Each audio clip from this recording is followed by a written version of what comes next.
Zurich, December 27th, Reuters. Switzerland cannot defend itself against a full-scale attack and must boost military spending given rising risks from Russia, the head of its armed forces said. The country is prepared for attacks by non-state actors on critical infrastructure and for cyber attacks, but its military still faces major equipment gaps, Thomas Suessli told the NZZ newspaper.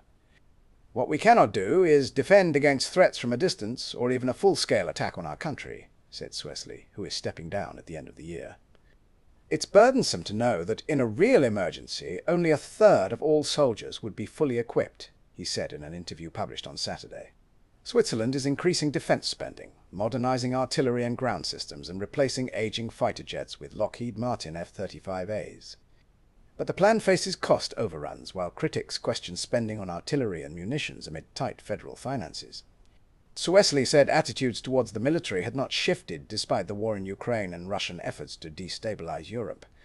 He blamed Switzerland's distance from the conflict, its lack of recent war experience, and the false belief that neutrality offered protection. But that's historically inaccurate. There are several neutral countries that were unarmed and were drawn into war. Neutrality only has value if it can be defended with weapons, he said. Switzerland has pledged to gradually raise defence spending to about 1% of GDP by around 2032, up from roughly 0.7% now, far below the 5% level agreed by NATO countries. At that pace, the Swiss military would only be fully ready by around 2050. That is too long given the threat, Suessli said. Reporting by John Reville. Editing by Mark Potter.